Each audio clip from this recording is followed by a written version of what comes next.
¿Qué tal? Muy buenos días. La Escuela Libre de Derecho se honra en presentar al licenciado Raimundo Vázquez Castellanos en el Diplomado de Derecho Inmobiliario.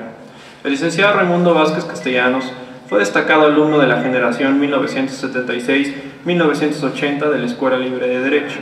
Ha enseñado en ella la materia de Teoría General del Estado de 1985 a 1989 y el primer curso de Derecho Constitucional de 1989 a la fecha.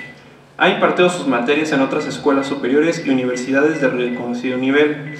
Dentro de su ejercicio profesional, fue gerente de Asuntos Jurídicos y secretario del Consejo Directivo Nacional del Patronato del Ahorro Nacional de 1983 a 1991. Director General de Registros Comerciales de la Secretaría de Comercio y Fomento Industrial de 1993 a 1997 y Coordinador General Jurídico de Créditos Corporativos del Fondo Bancario de Protección al Ahorro de 1997 a 1999 y es actualmente un destacado abogado, consultor y litigante en su despacho Vázquez Castellanos y Asociados. Muchas gracias. Buenos días a todos ustedes. ¿Se escucha bien así? ¿Sí? Muy bien. Muy buenos días a todos ustedes. El tema que me toca desarrollar es dentro de este diplomado de Derecho Inmobiliario, es el estudio del artículo 27 constitucional en relación con el derecho de propiedad. Y más que con el de propiedad propiamente pública, es con el de propiedad privada, sobre todo por la temática de este diplomado. Comprender el derecho de propiedad a la luz de la Constitución parecería una cosa sencilla, porque bueno, de alguna manera todo el mundo hemos leído el artículo 27 constitucional. Durante la carrera de abogado se explica muchas veces en el curso de Derecho Civil, se explica en el curso de Derecho Constitucional, se explica en el curso de Derecho Administrativo, y es un artículo que se analiza, vuelvo a repetir, en varios de los cursos, obviamente con ópticas diferentes, complementarias, todas ellas, pero se analiza y bueno, y se cree de alguna manera, y así lo entendía yo cuando era estudiante, que se conoce bien el contenido de este artículo. Pero es un artículo, a mi juicio, desde mi óptica, algo complejo de entender, porque es un artículo que no tiene muchos antecedentes históricos, algo complejo, y que se elabora de una manera muy complicada durante el constituyente de 1917 y realmente la doctrina poco lo entendió honestamente, a mi juicio, desde 1917 que aparece por primera vez el párrafo actual del 27 en esa constitución, y la doctrina le dedicó poco tiempo y con mucho respeto para los constitucionalistas que escribieron de ese artículo, a mi juicio lo hicieron desafortunadamente, sin comprenderlo bien.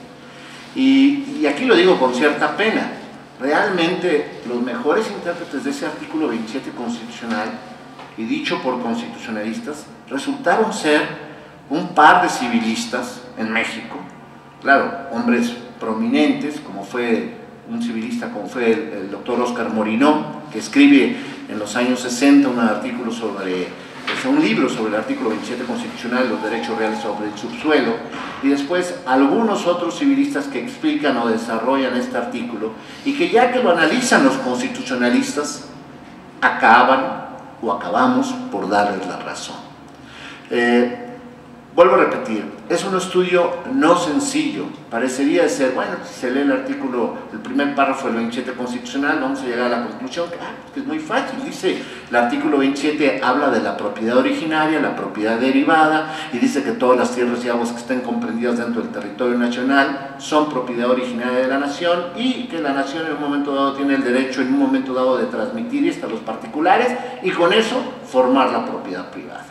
Y entonces parecería ser que ya se entendió todo lo que se tiene que entender en un momento dado sobre el artículo 27 constitucional, y bueno, en alguna medida sí es desde luego clara esta explicación que tiene el propio 27, pero no es suficiente, no tiene el alcance en un momento dado suficiente para explicar todo su contenido, y máxime si después surge un párrafo segundo de expropiación, un párrafo tercero en un momento dado sobre las modalidades que dicta el interés público en la propiedad privada, un párrafo cuarto que habla de derechos sobre los derechos que tiene el Estado respecto de las sustancias que están en el subsuelo, un párrafo quinto que habla de aguas que hoy conocemos como nacionales, en un momento dado, un párrafo octavo que habla del espacio aéreo y otras disposiciones de la Constitución que poco a poco empiezan a complicar la comprensión de este artículo. ¿Qué pasa? No, fue cuando empezó. ¿Me escuchan bien? Otro punto que hay que tener siempre presente es que nuestra Constitución es la ley suprema de la Unión, es la ley fundamental dentro de nuestro orden jurídico. Y por lo tanto, lo que ahí establece, en un momento dado, prevalece y priva por su mayor jerarquía sobre cualquier otra ley ordinaria. Me refiero concretamente a leyes de derecho público, como podría ser una ley general de bienes nacionales o códigos civiles, incluyendo al Código Civil Federal y desde luego los de las entidades federativas. Entonces, lo que en la Constitución se establece como régimen jurídico de la propiedad es algo que se debe tomar y analizar con mucha seriedad, porque al final esa norma va a prevalecer sobre cualquier disposición de derecho público o privado que sea secundaria, es decir, que le esté subordinado. Bien, pues con esa breve introducción voy a hacer un mejor esfuerzo por explicar el artículo 27 constitucional y cómo incide ese artículo en dos leyes prácticamente, en la Ley General de Bienes Nacionales y en la Ley Federal, en un momento dado, de monumentos, zonas arqueológicas, artísticos e históricos, y de alguna manera qué incidencia tiene en los códigos civiles, tanto federal como de las entidades federativas. Bien, empezaría, si tienen una constitución a la mano, mientras que charlo,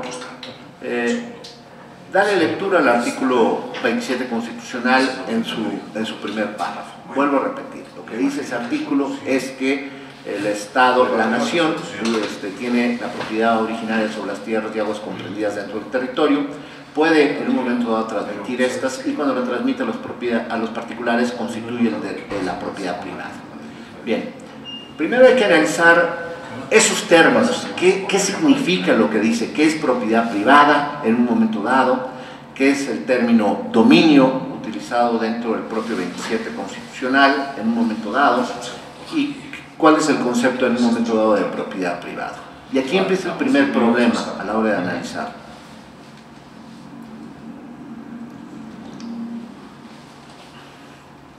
Me parece, bueno, un antecedente previo.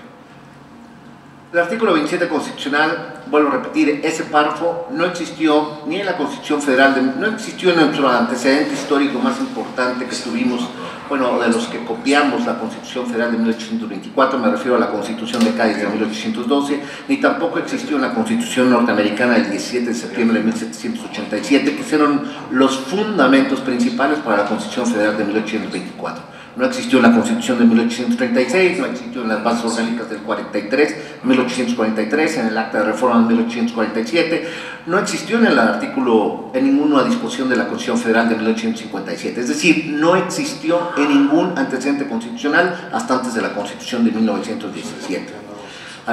Hubo un movimiento revolucionario en este país, de lo que se trataba era de deshacer los latifundios, es decir, todos los latifundios constituidos durante la dictadura del presidente Porfirio Díaz, se trataba de en un momento dado anular los títulos de esos latifundios, al grado de que hubo un artículo, precisamente dentro del 27 constitucional, redactado en ese constituyente, que declaró nulos todos. Entonces, era necesario en un momento dado tener un artículo que en un momento dado le diera la titularidad de tierras y aguas al Estado mexicano a partir de esa Constitución.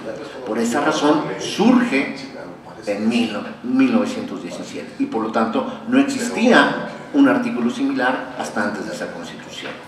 Comprendido eso, ¿cómo se redacta este artículo? Bueno, empecemos con los términos. Propiedad privada, propiedad originaria o de tierras y aguas que le corresponden en un momento dado a la nación en términos del 27. La palabra nación está utilizada en este artículo para efectos analizado positivamente como sinónimo de Estado. Es correcto, las tierras y aguas que están comprendidas dentro del territorio nacional le corresponden sí a la nación mexicana, efectivamente. Sabemos que los 4 elementos de un Estado son territorio, pueblo, en este caso nación, autoridad pública o gobierno y orden jurídico bien común sobre el concepto que se tenga. Entonces parecía que lo correcto era hacer sentir que las tierras y aguas del territorio le pertenecían a la nación, y parecía un concepto muy duro o poco romántico, o poco clásico, el que en el Constituyente del 17 se hablara de Estado en un momento dado y no se hablara de nación, y de esta manera no se hiciera sentir que el pueblo era el titular de esas tierras y aguas. Pero el concepto de nación está utilizado aquí como Estado en un momento dado, y concretamente al Estado mexicano lo representa en términos de nuestra estructura constitucional el gobierno federal. Al Estado mexicano no lo representa en un momento dado los gobiernos de las entidades federativas, sino es el Estado federal. Entonces, cuando nosotros leamos nación en el 27 constitucional, se está refiriendo al Estado mexicano, y quién es en un momento dado que se encarga de representar para efectos del 27 al Estado mexicano, pues es el gobierno federal. Y así está plasmado en todas las leyes reglamentarias que tienen que ver precisamente con el artículo 27 constitucional. Ahora, este concepto de propiedad originaria sobre tierras y aguas, ¿realmente es un derecho de propiedad? La doctrina, ha habido un gran debate. Los alemanes empiezan en los años 20 escribiéndose precisamente sobre los derechos de propiedad que puede tener un Estado sobre tierras y aguas dentro, obviamente, del propio territorio del Estado mismo. Entonces, empiezan a haber muchas doctrinas, las de Jelinek, que decía que Jorge Jelinek decía, no, el Estado no tiene en ninguna medida un derecho de propiedad en un momento dado sobre sus tierras y aguas. En realidad lo que tiene es un jus imperium, un poder de mando para dictar leyes en un momento dado y aplicarlas a los particulares que viven dentro del Estado. Vienen después otros tratadistas alemanes, como Paul Lavand, dice, no, el Estado, al igual que un particular, también puede tener un derecho de propiedad sobre tierras y aguas que estén comprendidas dentro de su territorio. Lo que pasa es que es un derecho de propiedad distinto al de los particulares, es un derecho de propiedad es un derecho real de naturaleza pública con características diferentes al derecho de propiedad particular. Después viene un italiano que se llama Oreste Ranelletti, que toma una posición ecléctica y dice, no, tiene razón Jelinek, tiene razón en un momento dado Paul Lavand, y en realidad el Estado tiene las dos cosas, tiene un jus imperium, un poder de mando sobre todos los gobernados en un momento dado que están dentro del territorio de un Estado, pero también puede tener en un momento dado un derecho real de propiedad sobre tierras y aguas específicas dentro del territorio. Y esta tercera tesis es precisamente la que existe dentro de nuestra Constitución. Quiero aclarar, no todos los estados siguen esta doctrina. Hay estados que no tienen derecho de propiedad sobre, o las tienen al igual que el particular, y por lo tanto tienen que adquirir en los mismos términos de una legislación privada. No hay un régimen específico para el Estado para efecto de adquirir. Eso la video pasaba también.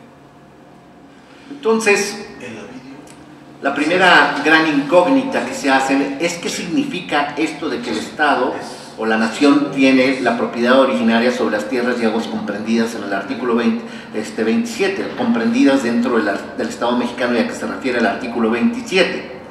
Bueno, la primera gran duda que surgen y argumentan constitucionalistas como Tena, como Burgoa, en un momento dado, a la hora de analizar en un momento dado este artículo, es decir, bueno, es imposible que sea un derecho de propiedad como la que tiene el particular sobre todas las tierras y aguas, porque no hay un título de propiedad sobre las mismas, en realidad. No es verdad que el Estado en un momento dado tenga un derecho de propiedad parecido al de los particulares sobre tierras y aguas. Y entonces aquí es donde viene Óscar Morino y explica, no, en realidad está mal utilizado el término propiedad. En realidad ahí lo que está haciendo referencia es más a un dominio eminente que tiene el Estado sobre todas sus tierras y aguas.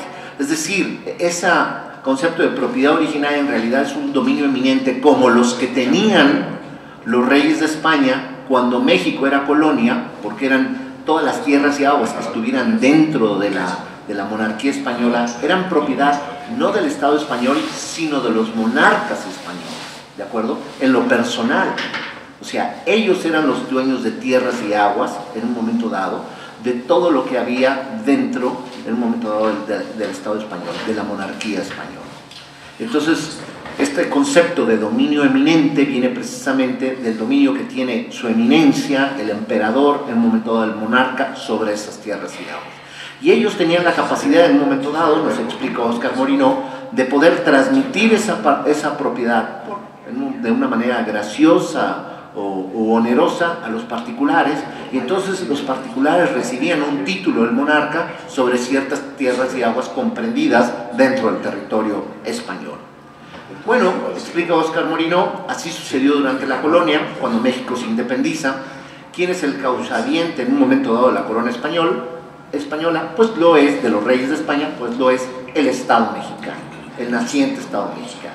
Y entonces él se queda con esos derechos de dominio eminente sobre todas esas tierras y aguas en un momento dado, y ese dominio eminente, si lo entendemos como un jus imperium, como lo que explica Jorge Schelling, bueno, pues entonces llegamos a la conclusión de que tiene un poder de mando sobre todas las tierras y aguas en un momento dado para legislar sobre las mismas, tanto para atribuírselas a sí mismo como para atribuirlas a particulares en un momento dado.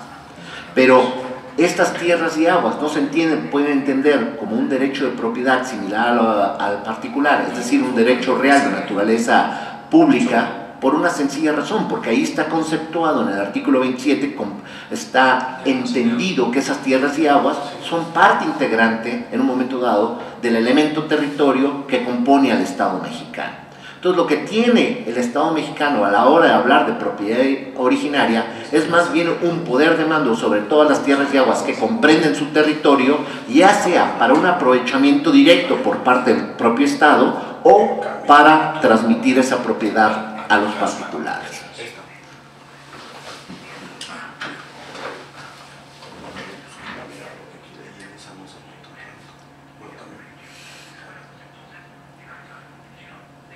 Sin embargo, dentro de esta, digamos, categorema, empezaría por mencionar que hay tres conceptos. Propiedad originaria, que pido que se identifique con dominio inminente, que pido que se identifique con poder de mando en un momento dado sobre tierras y aguas.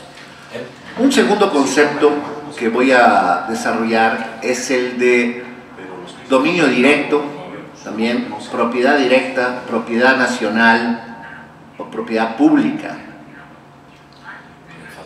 Y otro concepto va a ser el de propiedad derivada o propiedad privada.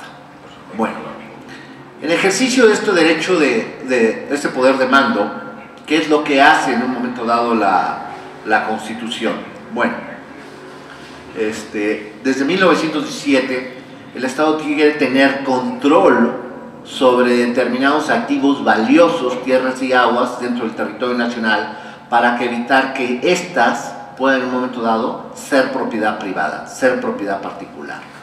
Y entonces, en ejercicio de ese derecho imperio, que es lo que establece, crea un párrafo cuarto en la Constitución, un párrafo quinto, y establece que todos los recursos minerales, todas las sustancias minerales que se encuentren en el subsuelo, en un momento dado del territorio nacional, son, en un momento dado, propiedad directa, propiedad de la nación. Y los atributos que les da esa propiedad dice que va a ser una propiedad que va a ser inembargable e imprescriptible. Es decir, es una propiedad inalienable. No hay forma alguna de que un particular pueda ser dueño de esos recursos minerales que están en el subsuelo dentro del territorio nacional. Hay una relación específica en el propio párrafo cuarto del 27 constitucional y dice, esos son dominio directo en un momento dado de la nación. Aquí el primer comentario que haría es que vuelve a utilizar la Constitución un término equívoco. En realidad no debió haber hablado de dominio directo, sino más bien de propiedad directa, porque aquí sí es un derecho de propiedad, es un derecho real de naturaleza pública, muy similar al derecho de propiedad que tiene un particular sobre un inmueble. Y lo que hace este 27 constitucional en un momento dado, para evitar cualquier duda, es sustraer en un momento dado del derecho, digamos, sustraer de cualquier método de transmisión de propiedad a estos, vuelvo a repetir, a estas sustancias minerales que se encuentran dentro del subsuelo. Vuelvo a repetir, es categórico y dice, son inalienables, son imprescriptibles en un momento dado, son inembargables. Entonces no hay forma alguna, no hay forma jurídica alguna mediante la cual el particular en un momento dado pueda hacer uso, pueda considerarse propietario de esas sustancias. Un poco más adelante voy a explicar, también es un gran debate en la doctrina, si el particular es o no propietario del subsuelo en un momento dado de los inmuebles que adquiere. Y sí lo va a hacer, lo voy a explicar. El particular, también ha habido dudas sobre eso. ¿El particular es dueño del subsuelo? Claro que es dueño del subsuelo en un momento dado. Pero voy a hacer algunas acotaciones un poco más adelante. Entonces, hasta aquí el párrafo cuarto nos dice que el Estado tiene una propiedad directa, que también le llama propiedad nacional, que también le llama propiedad pública, que también le llama propiedad de Estado, pero el nombre que más utiliza es el de dominio directo para hacer referencia a ella. ¿Qué hace el párrafo quinto de la Constitución? El párrafo quinto habla ya no de tierras de subsuelo, sino habla de aguas, ¿de acuerdo? Aguas nacionales. Y hace una descripción bastante detallada de lo que se tiene que entender como un agua nacional. Y también dice que son dominio directo de la nación o propiedad de la nación en un momento dado. Es decir, no pueden ser en un momento dado propiedad particular. No existe forma en que en un momento dado un particular pueda ser dueño de esas aguas. Y hace una lista, parece poco comprensible, pero se entiende fácilmente si se llega en un momento dado a entender la lógica del artículo. Por ejemplo, habla de aguas que en un momento dado, de aguas que sean de ríos en un momento dado que salgan al mar, o de ríos que en un momento dado hacen líneas geográficas limítrofes entre estados, o ríos que pasen de un estado a otro, o ríos que pasen de un estado extranjero a México, o de México al extranjero, o que sean fronteras como el Bravo o el Suchiate entre dos estados en un momento dado. Entonces es una forma más o menos fácil de comprender qué se entiende en un momento dado como aguas nacionales. Ahora, alguien dirá, bueno, pues existen en un momento dado particulares que explotan los recursos minerales, hay muchas compañías mineras en México, y particulares muchísimos que explotan las aguas que son nacionales. ¿Cómo es eso posible? Bueno, es posible porque si bien es cierto que el Estado tiene la propiedad directa de estos bienes y nunca pueden ser propiedad particular, existe una figura que también regula la propia Constitución, que es la figura de la concesión. Es decir, permite que a través de una concesión un particular explote en un momento dado los recursos minerales del subsuelo y explote en un momento dado las aguas que son nacionales a que se refiere el párrafo quinto. Y de esa manera unos recursos, unos bienes que pertenecen al Estado, vuelvo a repetir, en propiedad inalienable, una propiedad con característica inalienable, pueden ser aprovechados por los particulares vía un título de concesión. Y obviamente los particulares pagan por ello una contraprestación al Estado.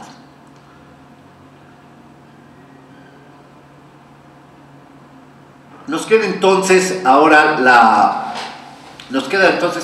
la propiedad derivada o la propiedad privada. ¿Por qué le llaman la doctrina derivada? Porque, bueno, primero está la propiedad, el dominio eminente que tiene el Estado sobre sus tierras y aguas, después está la propiedad directa que tiene el Estado sobre tierras y aguas, o sea, subsuelo y aguas, y por último, toda esa propiedad que ya no sea del Estado, entonces esa sí se puede transmitir a los particulares. Y esto va a constituir en un momento dado la propiedad privada.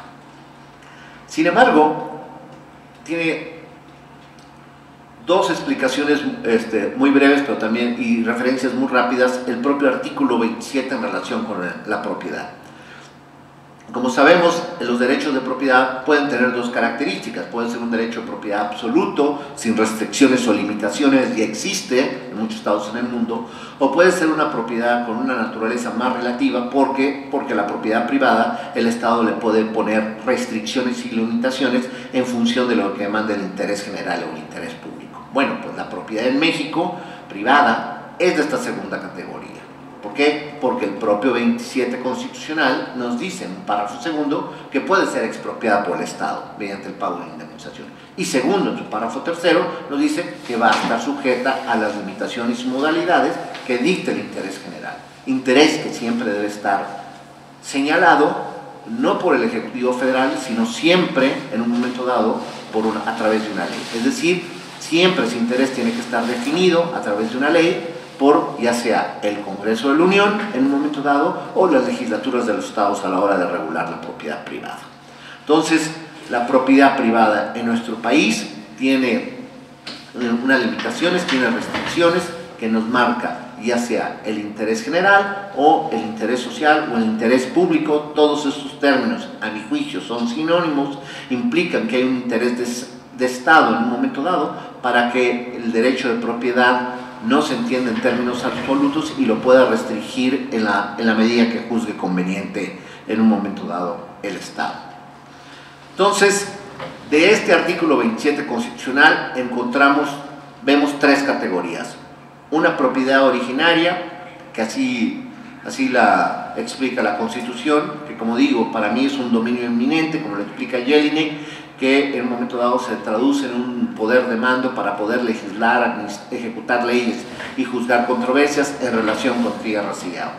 Después viene un dominio directo, que a mi juicio el término correcto debería ser propiedad directa o propiedad nacional, como en ocasiones lo menciona la Constitución, donde hay un derecho de propiedad, es decir, un derecho real de naturaleza pública que tiene el Estado sobre ciertos bienes específicos que marca la Constitución como propios del Estado y que resulta que no pueden ser adquiridos por los particulares a través de ninguna forma jurídica.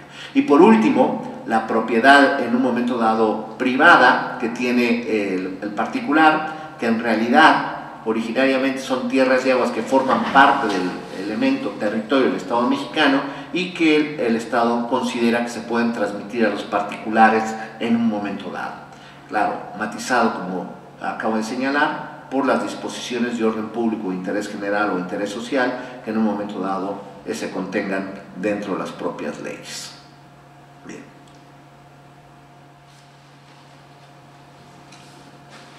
Ahora, en relación con esto,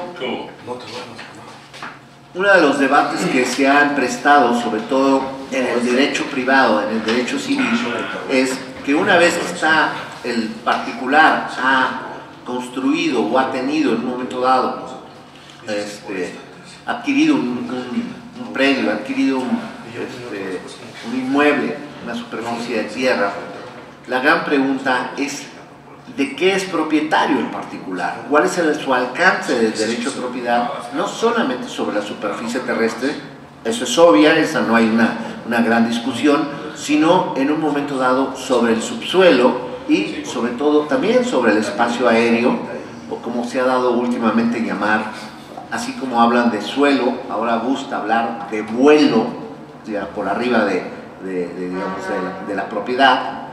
Me parece un término novedoso, pero ahora hablan de subsuelo y de vuelo. O sea, el derecho de propiedad también comprende el subsuelo y el vuelo, y si lo comprende, ¿en qué medida lo comprende en un momento dado? Porque se ha creído que el artículo 27 constitucional, concretamente el párrafo cuarto, parecería ser que priva al particular de un derecho de propiedad sobre el subsuelo. Y entonces, ¿qué sucede en un momento dado? Prácticamente todos los inmuebles, todos, diría yo, los que estén hechos de paja o adobe, pues tienen cimientos en un momento dado.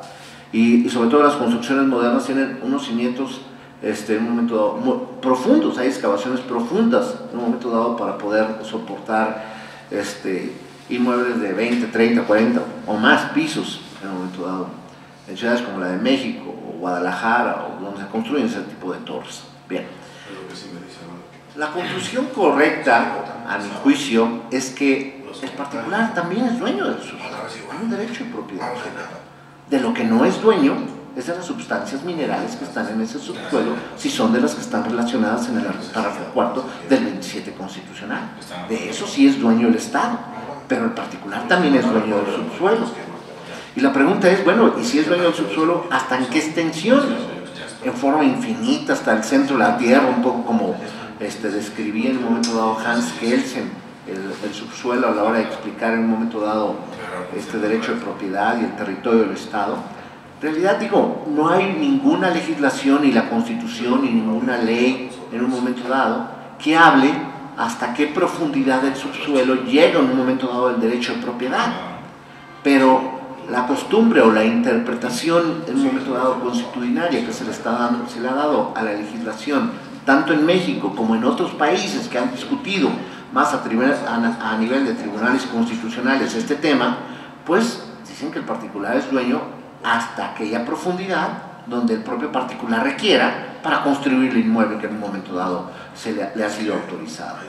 Sabemos que para la construcción hay una legislación administrativa en un momento dado que hay que cumplir, leyes de construcción, reglamentos de construcción, en un momento dado medidas de seguridad, y bueno, en la medida que un particular cumpla con toda esta legislación secundaria administrativa para la construcción de inmuebles, bueno, tiene derecho en un momento dado a perforar y a excavar en un momento dado para construir un inmueble de un tamaño mayor a 20, 30 o 40 pisos según lo vaya requiriendo. ¿Por qué? Porque tiene un derecho de propiedad no solamente sobre el suelo, sino también sobre el subsuelo. Insisto, no sobre las materias primas que menciona específicamente el párrafo cuarto 27 constitucional, que esas sí son propiedad directa del Estado mexicano. Es común preguntar, bueno, ¿qué sucedería si el Estado encuentra sustancias minerales en ese subsuelo? Bueno, le pertenecen al Estado, el particular no las podrá extraer, no las podrá explotar. Eso sería violar el 27 constitucional, violar la legislación minera, incurrir inclusive en un ilícito penal en un momento dado, pero definitivamente podría construir sobre los mismos. Si el día de mañana el Estado requiriera en un momento dado utilizar esos recursos que están dentro de ese subsuelo, en un momento dado, imaginamos que existe el petróleo, algo poco probable, pero que existiera, bueno, pues el Estado no podría apropiarse de la superficie de esa tierra, tendría que expropiar el predio en un momento dado para poder remover del lugar al particular para adquirir el predio y entonces ya empezar la explotación de los recursos petrolíferos a través de un organismo descentralizado del gobierno federal que ustedes conocen, que se llama Petróleos Mexicanos. Pero el particular no podría en un momento dado hacer la explotación de estos recursos, aun y cuando fuera propietario del suelo y inclusive del subsuelo, pero no así de las sustancias minerales o hidrocarburos que se encontrarán dentro de ese predio. En cuanto al vuelo o en cuanto al espacio aéreo en un momento dado, bueno, de ¿qué podríamos decir?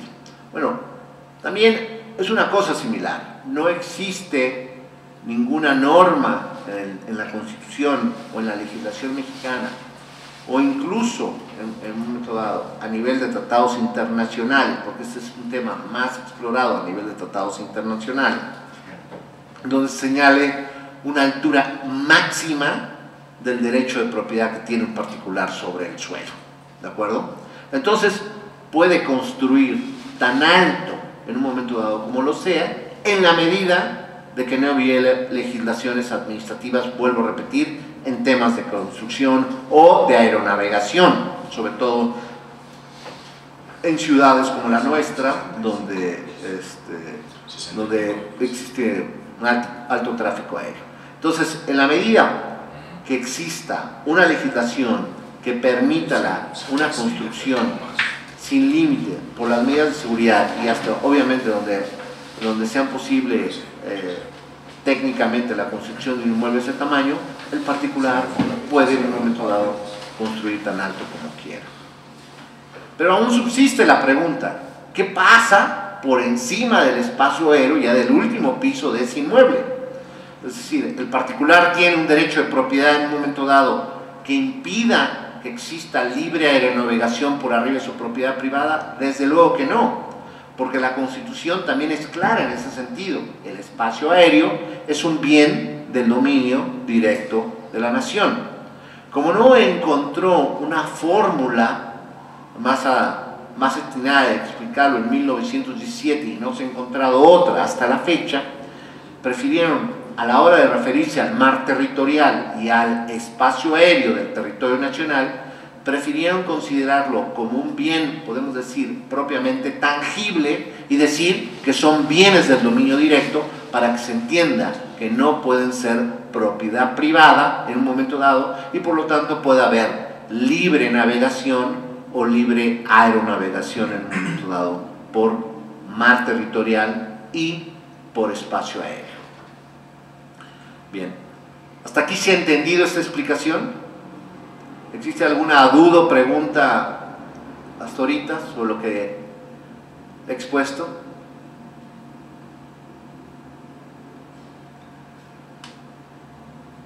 ¿Ninguna? ¿Todo en orden? Perfecto, muy bien. Entonces, ahora, para efectos de este curso, y digamos, y con la temática constitucional, voy a pedir que me ayuden. Quiero explicar con más detalle este artículo 27 constitucional antes de seguir avanzando. Les voy a pedir que alguien, no hay micrófono aquí, ¿verdad? ¿Alguien tiene micrófono? Perfecto. Que alguien me ayude a darle lectura al artículo 27 constitucional, por favor.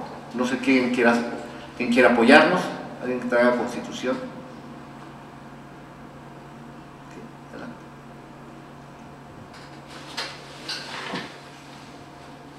Artículo 27. La propiedad de las tierras y aguas comprendidas dentro de los límites del territorio nacional corresponde originariamente a la nación, la cual ha tenido y tiene el derecho de transmitir el dominio de ellas a los particulares, constituyendo la propiedad privada. Las expropiaciones solo... Bueno, hasta ahí voy a... Primero es el primer párrafo. No lo vamos a leer en orden, prefiero leerlo en el orden que hice la exposición para irlo relacionando. Bueno, entonces del 27, como nos dicen la mayoría de los trataístas, obtenemos obtenemos dos términos. El de propiedad originaria, cuando dice propiedad de tierras y aguas comprendidas dentro de los límites del territorio nacional, corresponde originariamente a la nación. Bueno, ya expliqué el concepto de nación, como se debe entender. Hay que recordar que el concepto de nación es un término más étnico-social, más sociológico, no es un término jurídico. El término Estado es un término político, un término jurídico, no sociológico, pero sin embargo, para no transmitir una idea en un momento dado totalitaria, una idea en un momento dado de apropiación totalitaria de las tierras y aguas, prefirió utilizarse el término nación, que se identifica más con pueblo en un momento dado que propiamente con Estado. Pero sabemos que ese término nación es el pueblo del Estado, y está representado en un momento significa también Estado mexicano, y está representado por el gobierno federal. Pero ahí está el término propiedad originaria que ya expuse. Otro, como dice, la cual ha tenido y tiene el derecho de transmitir el dominio. En realidad, otra vez, como nos explican los trataístas, mal utilizado el concepto. Ahí debe haber sido más entendido como transmitido la propiedad en un momento dado, porque eso es lo que se va a transmitir, no un dominio en un sentido eminente o de emperador, o un dominio soberano, también es otro término utilizado. Y por último, cuando habla de propiedad privada, bueno, pues si ese es un término que ya expliqué, ese sí está correctamente acuñado. Bueno, entonces de ahí nos surgen dos términos, propiedad originaria y propiedad privada, ¿de acuerdo? Leamos despacio, por favor, el párrafo cuarto del artículo 27. Son propiedad de la nación las aguas de los mares territoriales. Cuarto, corresponde a la nación. Corresponde a la nación el dominio directo de todos los recursos naturales de la plataforma continental y los zócalos submarinos de las islas, de todos los minerales o sustancias que en vetas, mantos, masas o yacimientos constituyan depósitos cuya naturaleza sea distinta de los componentes de los terrenos, tales como los minerales, de los que se extraigan metales y metaloides utilizados en la industria, los yacimientos de piedras preciosas, de sal de gema y las salinas formadas directamente por las aguas marinas, los productos derivados de la descomposición de las rocas cuando su explotación necesite trabajos subterráneos, los yacimientos minerales u orgánicos de materias susceptibles de ser utilizadas como fertilizantes, los combustibles minerales sólidos, el petróleo y todos los carburos de hidrógeno sólidos, líquidos o gaseosos, y el espacio situado sobre el territorio nacional en la extensión y términos que fije el derecho internacional. Hasta ahí vamos a llevarle lectura. Como vemos, vuelve a repetir el concepto nación, dice, corresponde a la nación, y utiliza la palabra dominio directo. Si nosotros, conforme a la doctrina, quisiéramos darle un nombre propio a la palabra dominio, yo sé que se usa mucho en el derecho privado, en el derecho civil, hablar de la transmisión de dominio, poder para actos de dominio, pero en realidad este concepto es más de derecho público que de derecho privado. El término propiedad es más de derecho civil, más de derecho privado que propiamente de derecho público. Lo correcto debe haber sido decir corresponde a la nación la propiedad directa en un momento dado de todos los recursos minerales de la plataforma continental. Pero bueno, utilizó esa palabra, y si nosotros sabemos entender que dominio directo es propiedad directa o propiedad de la nación, entonces ya no nos quedará duda en un momento dado que estamos hablando de un verdadero derecho real de propiedad del Estado como el que tiene un particular sobre un bien. Y hace la enumeración en un momento dado de los bienes o recursos de los cuales es propietario directo el Estado mexicano. Habla de recursos naturales de la plataforma. ¿Qué es la plataforma continental? Bueno, pues la plataforma continental es ese macizo sobre el que se sostiene todo el territorio nacional en un momento dado. El planeta tiene relieves, y tiene relieves que están en un momento dado, que se miden en relación con el nivel del mar en un momento dado. Y esas macizos o plataformas son sobre los que asienta el territorio de todos los estados en un momento dado. Bueno, pues esa plataforma continental es precisamente ese macizo sobre el que se sostiene en un momento dado el Estado mexicano. Y habla de zócalos submarinos de las islas, otra vez una terminología sumamente vaga. ¿Qué es un zócalo submarino? Pues no es otra cosa que una plataforma de una isla, ¿de acuerdo? O sea, por eso se utilizan las palabras zócalo continental, sinónimo de plataforma continental, zócalo submarino, plataforma insular, plataforma de una isla. Está diciendo, todos los recursos del subsuelo que estén en la plataforma continental o en las plataformas insulares, en un momento dado, son propiedad, en un momento dado, directa de la nación. No tiene sentido explicar, digamos, los minerales de los cuales en un momento dado tiene la propiedad directa el Estado mexicano. Me parece mucho más, ni siquiera hablar sobre hidrocarburos, me parece más interesante ir a la última parte de ese párrafo, donde dice, y el espacio situado sobre el territorio nacional en la extensión y términos que fije el derecho internacional. ¿Por qué razón algo tan intangible como el espacio se dijo que era dominio directo? En ninguna mente cabe que se pueda fraccionar el espacio aéreo y vender. ¿De qué sirve en un momento dado? Todavía no se pueden construir inmuebles que floten o se mantengan en el aire hasta el momento, en un momento dado. No se puede fraccionar el espacio para venderlo. Entonces parecería ser un absurdo decir que es propiedad directa, si algo intangible, algo que no se puede usar, no se puede vender, porque todavía no existe la tecnología para tener casas flotantes o inmuebles flotantes en un momento dado. ¿Qué sentido tenía en un momento dado que el Estado dijera que es una propiedad directa del Estado? La razón, una, que en 1917 no encontraban una fórmula en un momento dado para evitar que a alguien se le ocurriera la locura de querer fraccionar el espacio aéreo y venderlo. Yo me imagino que los constituyentes pensaron que sí habría gente lo suficientemente aguda o lista o astuta para querer vender el espacio aéreo y alguien lo suficientemente ingenuo como para que se lo comprara. Entonces, en esa medida dijeron, ¿qué solución le damos? Pues la única, digamos, el único concepto que hemos acuñado, de donde estamos diciendo que es inalienable, imprescriptible, es decir, inembargable, bienes del Estado, es este de propiedad directa o dominio directo.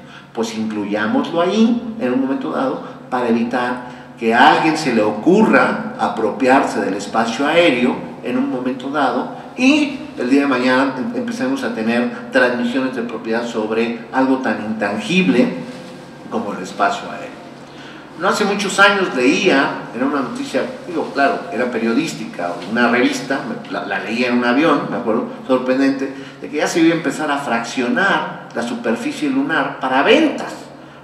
O sea, honestamente no alcancé a comprender cómo eso iba a ser posible, sino ni siquiera hay acceso por parte de los particulares para llegar al único satélite que tiene la Tierra. Pero bueno, ya se hablaba de eso. Bueno, la preocupación entonces respecto del espacio aéreo tuvo que ver con eso y de esa manera se sustraía de la propiedad privada. No había posibilidad alguna que entrara en un momento dado a la propiedad privada del espacio aéreo, y por otro lado se preservaba, y con el tiempo se preservó, la aeronavegación.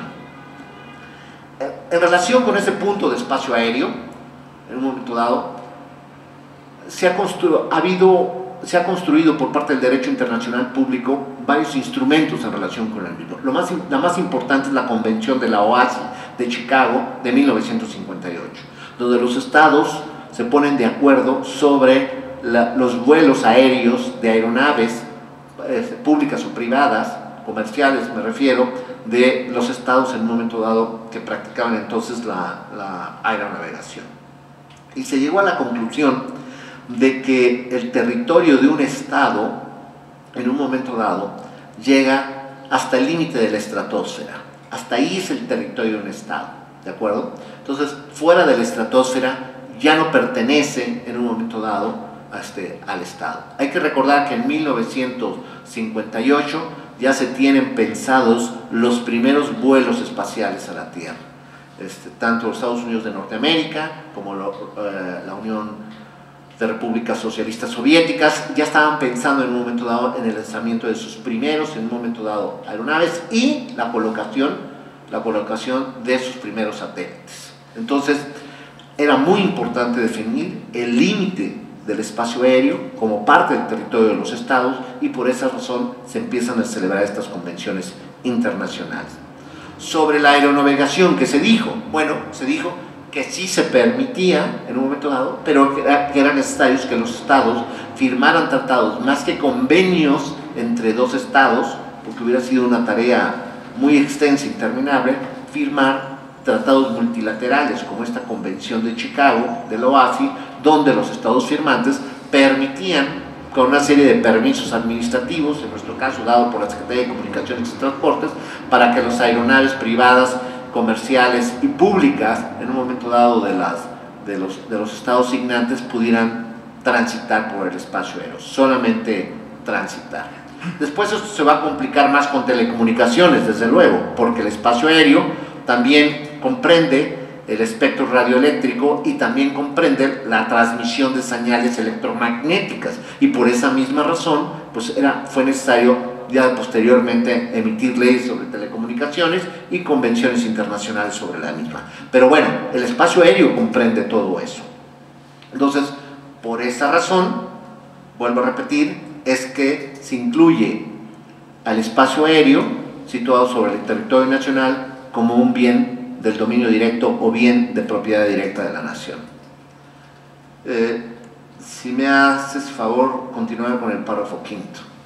Son propiedad de la nación las aguas de los mares territoriales en la extensión y términos que fije el derecho internacional, las aguas marinas interiores, las de las lagunas y esteros que se comuniquen permanentemente o intermitentemente con el mar, las de los lagos interiores de formación natural que estén ligados directamente a corrientes constantes, las de los ríos y sus afluentes directos o indirectos desde el punto del cauce en que se inicien las primeras aguas permanentes, interminentes o torrenciales, hasta su desembocadura en el mar, lagos, lagunas o esteros de propiedad nacional, las de las corrientes constantes o intermitentes y sus afluentes directos o indirectos.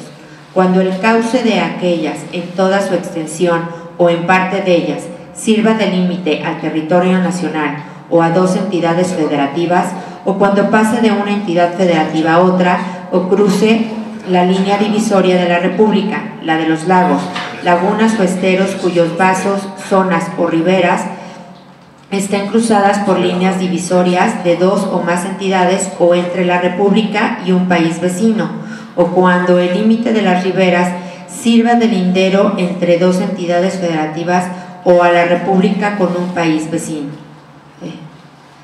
Las de las manantiales que broten en las playas, zonas marítimas, cauces, vasos o riberas de los lagos, lagunas o esteros de propiedad nacional y las que se extraigan de las minas y los cauces, lechos o riberas de los lagos y corrientes interiores en la extensión que fija la ley. Las aguas del subsuelo pueden ser libremente alumbradas mediante obras artificiales y apropiarse por el dueño del terreno, pero cuando lo exija el interés público o se afecten otros aprovechamientos, el Ejecutivo Federal podrá reglamentar su extracción y utilización y aún establecer zonas vedadas, al igual que para las demás aguas de propiedad nacional. Cualesquiera otras aguas no incluidas en la enumeración anterior se considerarán como parte integrante de la propiedad de los terrenos por los que corran o en los que se encuentran sus depósitos, pero si se localizan en dos o más predios, el aprovechamiento de estas aguas se considerará de utilidad pública y quedará sujeto a las disposiciones que dicten los estados. Muy bien. Bueno, vuelvo a repetir, parece un párrafo complejo, pero no lo es tanto si se entiende la lógica del concepto de aguas nacionales.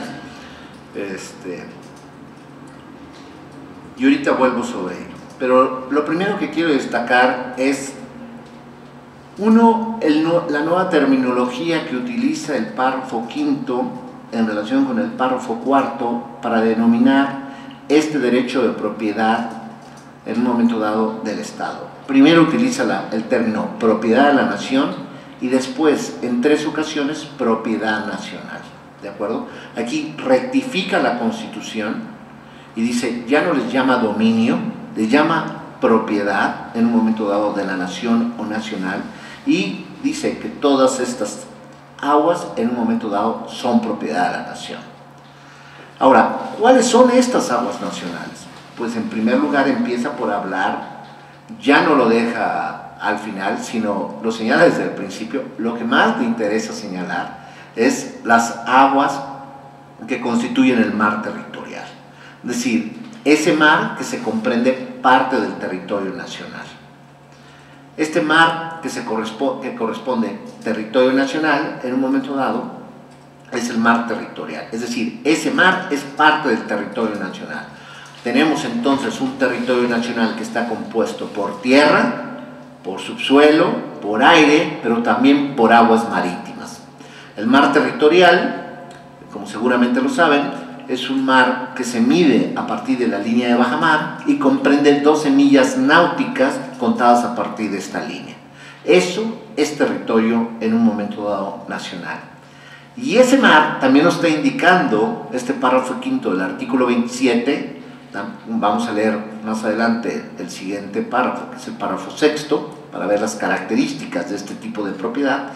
Ese mar también es inalienable e imprescriptible. Es decir, se trata en un momento dado de aguas que no se pueden transmitir vía propiedad privada a los particulares. No existe una fórmula jurídica o forma jurídica en nuestra legislación que permita un derecho de propiedad sobre las mismas.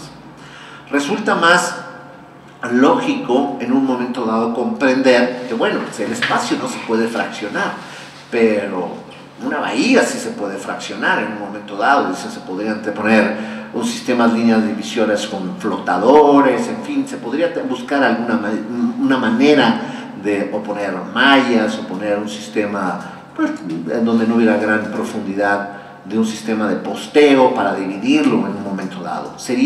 Y sabemos que el mar contiene muchísimos recursos que pueden ser aprovechados, inclusive comercializados en un momento dado, es decir, disfrutar de ellos, y eso pues, conllevaba un mayor riesgo. Bueno, pues para evitar que el particular se apropie en un momento dado del mar territorial, es que se le incluye en este párrafo quinto como una propiedad de la nación, como una propiedad directa del Estado mexicano, y por lo tanto la excluye en un momento dado de la posibilidad de ser adquirida por particulares.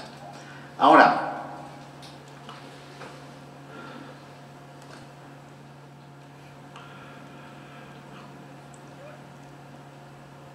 el planeta en general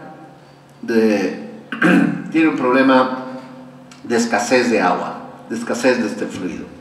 México no es un país distinto al resto del mundo, por el contrario, tiene una enormes superficies, pero en términos de la población que tiene, del consumo que tiene, y lo ha tenido esto, y esto estaba claro desde 1917, el agua es un líquido indispensable, diría yo, vital en un momento dado, no solamente para la subsistencia, sino para las actividades agrícolas, ganaderas, en un momento dado, en un país que en ese entonces era mucho más rural que urbano.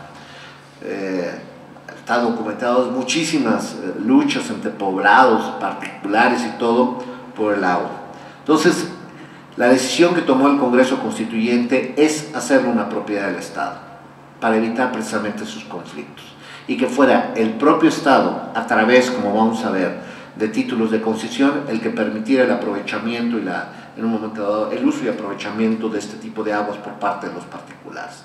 Por esa razón, todo lo que fuera un cauce que estuviera entre estados extranjeros y México, entre dos entidades federativas que desembocara al mar, es decir, todos aquellos ríos que en un momento dado fueran objeto de posibles disputas en un momento dado, o que fueran aprovechadas por diferentes poblaciones, el Estado intervino ahí y los declaró como bienes de propiedad directa de la nación, con objeto de que a través de una regulación el Estado mediara y en un momento dado asignara el uso de estas aguas de la manera más conveniente en un momento dado, y más conveniente para la población y desde luego más útil para el Estado, y así evitarse conflictos como lo que sucedieron durante el siglo XIX en el Estado mexicano.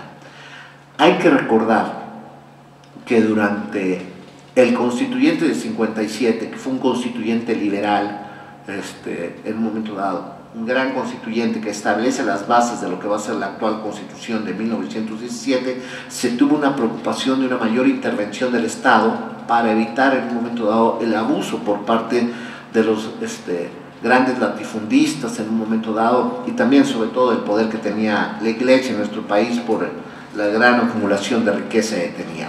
Pero sin embargo, durante el gobierno del presidente Díaz, en un momento dado, muchas de esas legislaciones, normas fueron abrogadas, y el particular obtuvo grandes extensiones en un momento dado de tierra y también se apropió de estas aguas. En realidad, en la Constitución de 1917, con párrafos como el cuarto y el quinto, lo que hubo fue una reversión en un momento dado en favor del Estado de todas esas tierras y aguas que sí eran propiedad particular conforme a la Constitución de 1857, y que sí había títulos de propiedad expedidos por el gobierno del presidente Díaz, ¿de acuerdo? Entonces, en esa medida, este artículo lo que viene a hacer es, al igual que este párrafo, al igual que el anterior, es revertir todos esos bienes que sí eran propiedad particular a favor en un momento dado del Estado.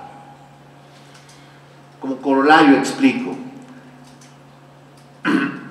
esto fue posible por una nueva Constitución, porque la Constitución es la ley suprema de la Unión, y porque la Constitución establece en un momento dado las bases, en un momento dado, del régimen jurídico, la propiedad dentro del Estado mexicano. Este artículo también es posible y resultó efectivo, sobre todo en un Estado mexicano que expide una Constitución después de una revolución y que está en una pobreza tremenda, porque ya para entonces ya los mexicanos habíamos inventado, bueno, el presidente Juárez había inventado una figura que se llamaba nacionalización.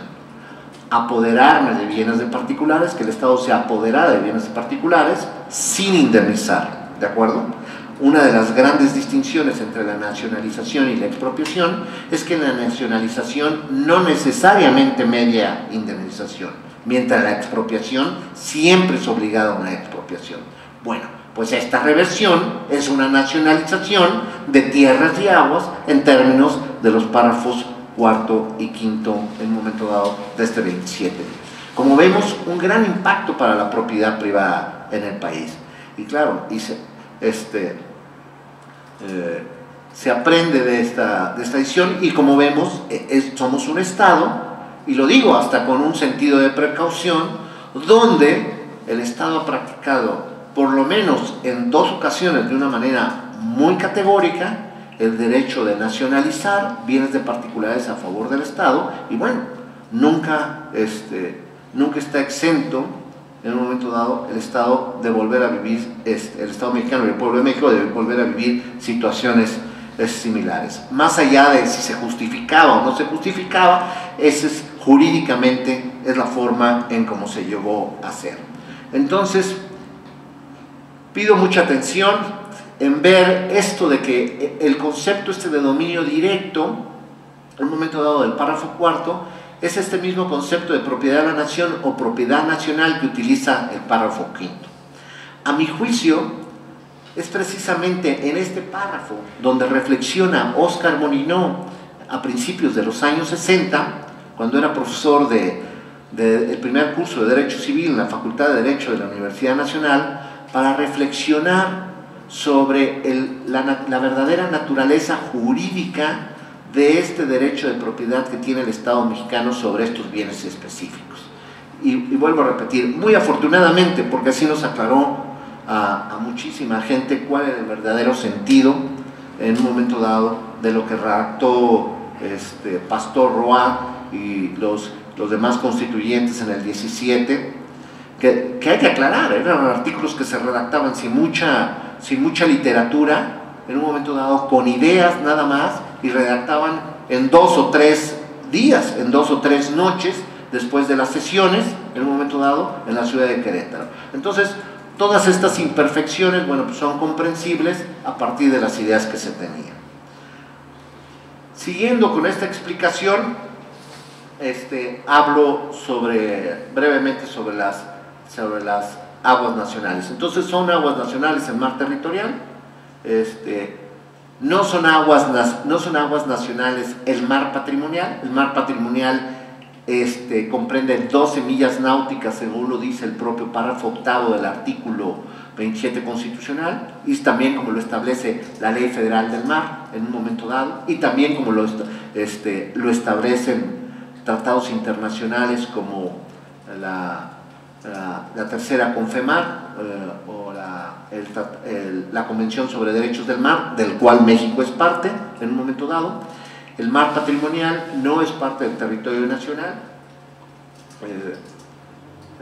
Recuerdo que el presidente Echeverría, yo era estudiante en aquellas épocas, decía que con la reforma de este párrafo octavo, me parece que fue en el último año de gobierno del presidente Echeverría, en el año del 76, decía que había duplicado por 2 o ampliado por 2 el territorio del Estado mexicano. Eso no es verdad. El mar patrimonial no es territorio nacional. El mar patrimonial, en un momento dado, es un mar internacional, pero con ciertos derechos de exclusividad para el Estado ribereño, que en este caso es México, de explotar los recursos que están ahí, recursos tanto marinos como minerales que estén en el suelo y en el subsuelo en un momento dado. Entonces, y ese mar patrimonial, en esa medida, bueno, pues sí conlleva un beneficio a favor en un momento dado del Estado mexicano, sí conlleva un beneficio, pero vuelvo a repetir, no es territorio nacional, y sí le pertenecen, en función de la Constitución en un momento dado, y del párrafo octavo, del 27 y de la Convención sobre los Derechos del Mar, la explotación exclusiva de esos recursos. Y los particulares no lo pueden hacer si no es en un momento dado con la autorización también del Estado mexicano. Tiene otra problemática internacional. Obviamente los estados altamente tecnificados, léase Estados Unidos, Reino Unido, Japón, Francia y hasta donde recuerdo Rusia, pues no son parte de esa Convención sobre Derechos del Mar, no reconocen esas 200 millas en un momento dado y pues Vamos a tratar de ver de cómo solo es para a la hora de que tratan de instalar plataformas petroleras o explotar los recursos. No se ha dado un caso de enfrentamiento así, pero en materia de explotación de recursos pesqueros lo hacen permanentemente. ¿De acuerdo? Entonces, con eso acabo este párrafo. Seguimos, por favor, al siguiente párrafo. Gracias. En los casos a que se refieren los dos párrafos anteriores, el dominio de la nación es inalienable e imprescriptible y la explotación, el uso o el aprovechamiento de los recursos de que se trata por los particulares o por sociedades constituidas conforme a las leyes mexicanas no podrá realizarse sino mediante concesiones otorgadas por el Ejecutivo Federal, de acuerdo con las reglas y condiciones que establezcan las leyes. Las normas legales relativas a obras o trabajos de explotación o de los minerales y sustancias a que se refiere el párrafo cuarto regularán la ejecución y comprobación de los que se efectúen o deban efectuarse a partir de su vigencia, independientemente de la fecha de otorgamiento de las concesiones, y su inobservancia dará lugar a la cancelación de estas. El Gobierno federal tiene la facultad de establecer reservas nacionales y suprimirlas. Las declaraciones correspondientes se harán por el Ejecutivo en los casos y condiciones que las leyes prevean. Tratándose del petróleo y de los carburos de hidrógenos sólidos, líquidos o gaseosos o minerales radioactivos, no se otorgarán concesiones ni contratos, ni subsistirán los que en su caso se hayan otorgado, y la nación llevará a cabo la explotación de esos productos, en los términos que señale la ley reglamentaria respectiva. Corresponde exclusivamente a la nación generar, conducir, transformar, distribuir y abastecer energía eléctrica que tenga por objeto la prestación de servicio público. En esta materia no se otorgarán concesiones a los particulares y la nación aprovechará los bienes y recursos naturales que se requieran para dichos fines. ¿Sigo? Por favor, nos saltamos el siguiente párrafo y vamos al octavo. La nación ejerce. La nación ejerce en una zona económica exclusiva situada fuera del mar territorial y adyacente a este los derechos de soberanía y las jurisdicciones que determinen las leyes del Congreso. La zona económica exclusiva se entenderá a 200 millas náuticas medidas a partir de la línea a base desde la cual se mide el mar territorial.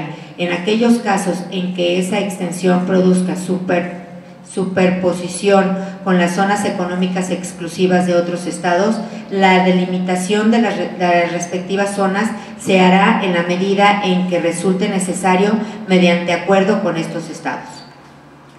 Muy bien.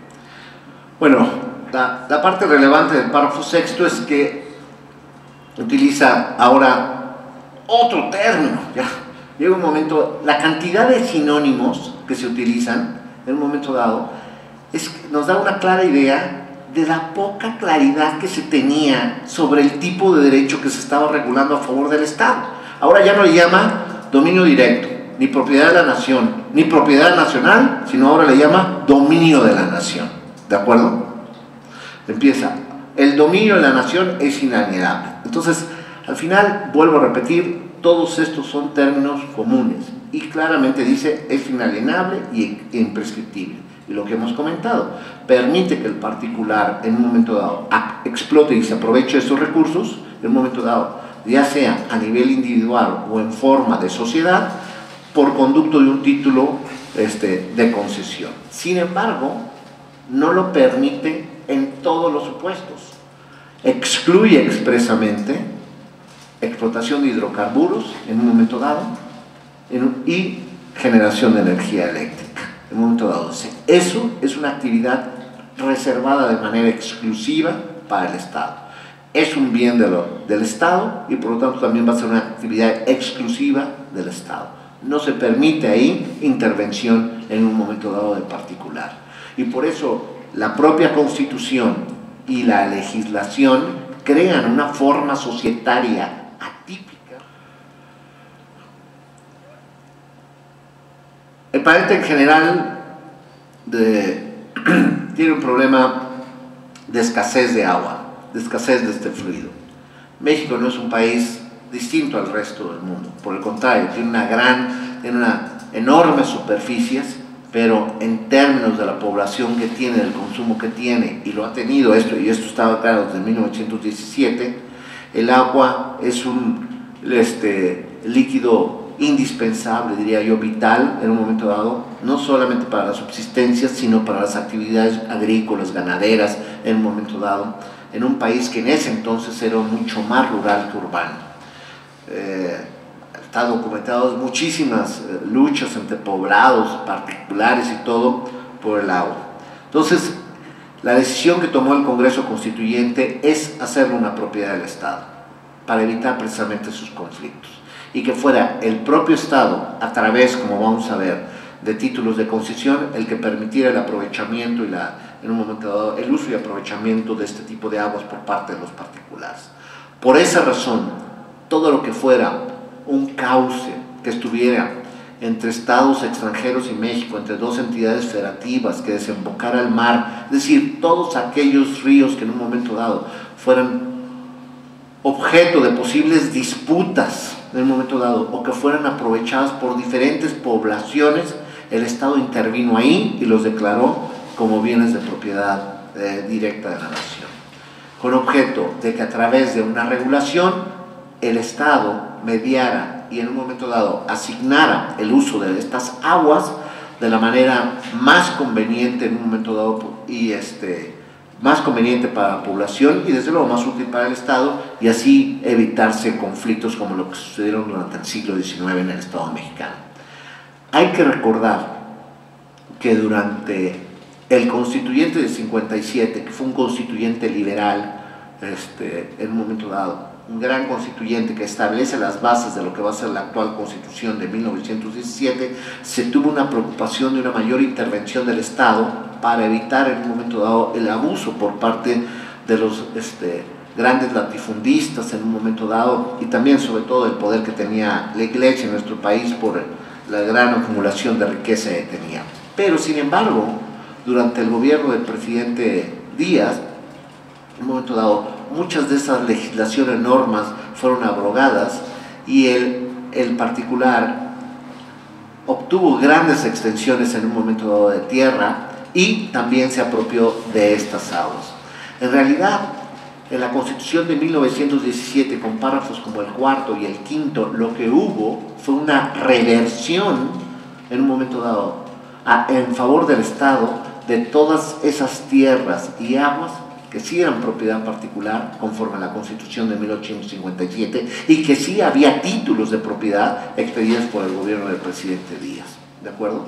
Entonces, en esa medida, este artículo lo que viene a hacer es, al igual que este párrafo, al igual que el anterior, es revertir todos esos bienes que sí eran propiedad particular a favor en un momento dado del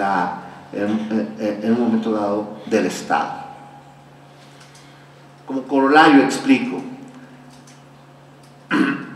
esto fue posible por una nueva Constitución, porque la Constitución es la ley suprema de la Unión y porque la Constitución establece en un momento dado las bases, en un momento dado, del régimen jurídico, la propiedad dentro del Estado mexicano. Este artículo también es posible y resultó efectivo, sobre todo en un Estado mexicano que expide una Constitución después de una revolución y que está en una pobreza tremenda, porque ya para entonces ya los mexicanos habíamos inventado, bueno, el presidente Juárez había inventado una figura que se llamaba nacionalización, apoderarme de bienes de particulares, que el Estado se apoderara de bienes de particulares sin indemnizar, ¿de acuerdo?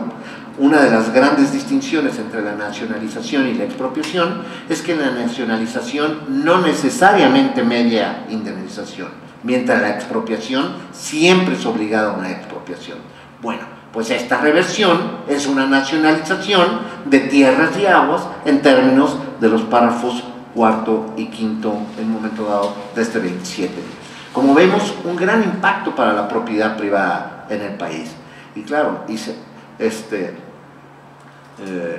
se aprende de esta decisión y como vemos, somos un Estado, y lo digo hasta con un sentido de precaución, donde el Estado ha practicado por lo menos en 2 ocasiones de una manera muy categórica el derecho de nacionalizar bienes de particulares a favor del Estado, y bueno, nunca está exento en un momento dado el Estado de volver a vivir, el Estado mexicano y el pueblo de México de volver a vivir situaciones similares. Más allá de si se justificaba o no se justificaba, jurídicamente es la forma en cómo se llegó a hacer.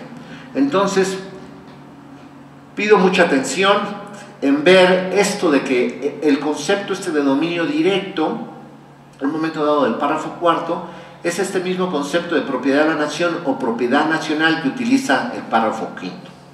A mi juicio, es precisamente en este párrafo donde reflexiona Óscar Molinó a principios de los años 60, cuando era profesor del primer curso de Derecho Civil en la Facultad de Derecho de la Universidad Nacional, para reflexionar sobre la verdadera naturaleza jurídica de este derecho de propiedad que tiene el Estado mexicano sobre estos bienes específicos.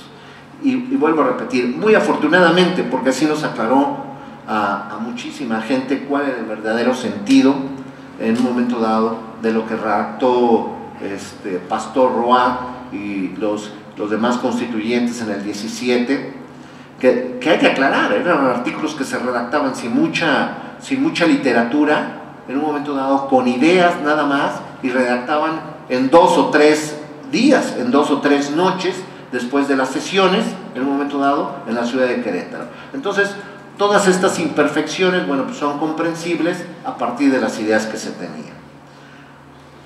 Siguiendo con esta explicación, hablo brevemente sobre las aguas nacionales. Entonces, son aguas nacionales el mar territorial, no son aguas nacionales el mar patrimonial. El mar patrimonial comprende 12 millas náuticas, según lo dice el propio párrafo octavo del artículo 27 constitucional, y también como lo establece la Ley Federal del Mar en un momento dado, y también como lo establecen tratados internacionales como la tercera Confemar o la Convención sobre Derechos del Mar, del cual México es parte en un momento dado. El mar patrimonial no es parte del territorio nacional. Recuerdo que el presidente Echeverría, yo era estudiante en aquellas épocas, decía que con la reforma a este párrafo octavo, me parece que fue en el último año de gobierno del presidente Echeverría, en el año del 76, decía que había duplicado por 2 o ampliado por 2 el territorio del Estado mexicano. Eso no es verdad. El mar patrimonial no es territorio nacional. El mar patrimonial, en un momento dado, es un mar internacional, pero con ciertos derechos de exclusividad para el Estado ribereño, que en este caso es México, de explotar los recursos que están ahí, recursos tanto marinos como minerales que estén en el suelo y en el subsuelo, en un momento dado. Entonces, y ese mar patrimonial, en esa medida, bueno, pues sí conlleva un beneficio a favor en un momento dado del Estado mexicano, sí conlleva un beneficio, pero vuelvo a repetir, no es territorio nacional, y sí le pertenecen en función de la Constitución en un momento dado y del párrafo octavo, el 27 y de la Convención sobre los Derechos del Mar, la explotación exclusiva de esos recursos, y los particulares no lo pueden hacer si no es en un momento dado con la autorización también del Estado mexicano. Tiene otra problemática internacional. Obviamente los estados altamente tecnificados, léase Estados Unidos, Reino Unido, Japón, Francia y hasta donde recuerdo Rusia, pues no son parte de esa Convención sobre Derechos del Mar, no reconocen esas 200 millas en un momento dado, y pues vamos a tratar de ver de cómo se los para a la hora de que tratan de instalar plataformas petroleras o explotar los recursos. No se ha dado un caso de enfrentamiento así, pero en materia de explotación de recursos pesqueros lo hacen permanentemente, ¿de acuerdo? Entonces, con eso acabo este párrafo. Seguimos, por favor, al siguiente párrafo. Gracias. En los casos a que se refieren los 2 párrafos anteriores, el dominio de la nación es inalienable e imprescriptible, y la explotación, el uso o el aprovechamiento de los recursos de que se trata, por los particulares o por sociedades constituidas conforme a las leyes mexicanas, no podrá realizarse sino mediante concesiones otorgadas por el Ejecutivo Federal, de acuerdo con las reglas y condiciones que establezcan las leyes.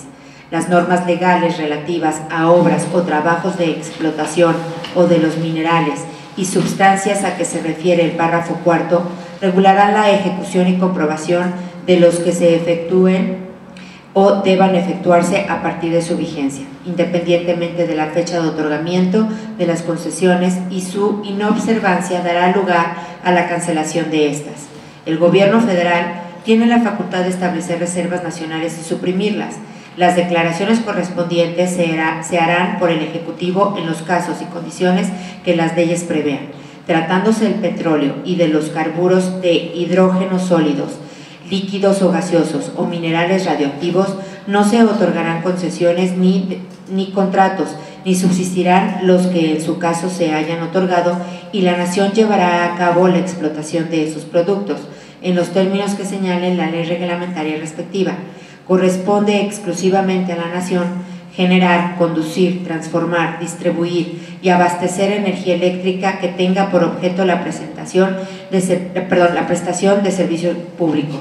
En esta materia no se otorgarán concesiones a los particulares y la Nación aprovechará los bienes y recursos naturales que se requieran para dichos fines. ¿Sigo?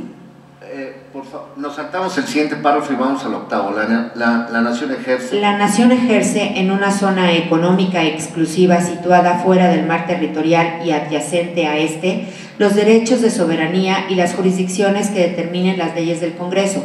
La zona económica exclusiva se entenderá a 200 millas náuticas medidas a partir de la línea a base desde la cual se mide el mar territorial.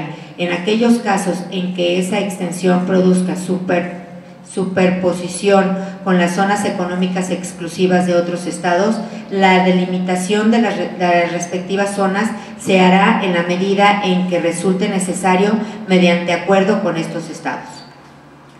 Muy bien. Bueno, la parte relevante del párrafo sexto es que utiliza ahora otro término. Ya llega un momento, la cantidad de sinónimos que se utilizan en un momento dado nos da una clara idea de la poca claridad que se tenía sobre el tipo de derecho que se estaba regulando a favor del Estado. Ahora ya no le llama dominio directo, ni propiedad de la nación, ni propiedad nacional, sino ahora le llama dominio de la nación. ¿De acuerdo?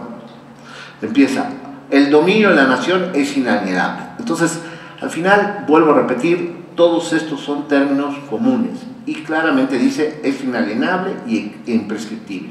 Y lo que hemos comentado, permite que el particular en un momento dado explote y se aproveche de estos recursos, en un momento dado, ya sea a nivel individual o en forma de sociedad, por conducto de un título de concesión. Sin embargo, no lo permite en todos los supuestos. Excluye expresamente explotación de hidrocarburos en un momento dado y generación de energía eléctrica en un momento dado. Eso es una actividad reservada de manera exclusiva para el Estado. Es un bien del Estado y por lo tanto también va a ser una actividad exclusiva del Estado. No se permite ahí intervención en un momento dado de particular. Y por eso la propia Constitución y la legislación crean una forma societaria atípica, diferente de la que permite a los particulares, y a sus empresas públicas o a las empresas del Estado les denomina organismos descentralizados del gobierno federal. Es decir, una forma societaria que no permite, en un momento dado donde el patrimonio no permite ser fraccionado en títulos representativos, sino que es un patrimonio en bloque, único, en un momento dado, que le pertenece enteramente, discutiendo si debe o no transformarse Petróleos Mexicanos para recibir inversión, como en muchos países es de los particulares, los nacionales, en un momento dado, pero bueno, la forma en cómo opera, se maneja y todo actualmente, a mi juicio, lo veo, por lo menos en el corto plazo, poco probable. Entonces, lo que debemos tomar del párrafo sexto es que estos bienes que son propiedad directa del Estado son inalienables e imprescriptibles, pero que sobre los mismos puede o no otorgarse una concesión. En algunas ocasiones sí, por ejemplo los minerales para las aguas, en otras ocasiones no, como por ejemplo para los hidrocarburos o para la generación de energía eléctrica. El último párrafo, bueno, ya vimos que en un momento dado la zona económica exclusiva está regulada en ese párrafo, en un momento dado octavo. Okay. De aquí vamos ahora al párrafo segundo, por favor, y al párrafo tercero del 27, y con esto terminaríamos nuestra explicación del artículo, antes de continuar.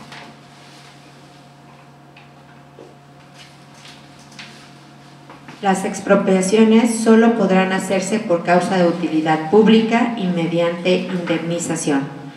La nación tendrá en todo tiempo el derecho de imponer a la propiedad privada las modalidades que dicte el interés público, así como el de regular, en beneficio social, el aprovechamiento de los elementos naturales susceptibles de apropiación, con objeto de hacer una distribución equitativa de la riqueza pública, cuidar de su conservación, lograr el desarrollo equilibrado del país y el mejoramiento de las condiciones de vida de la población rural y urbana.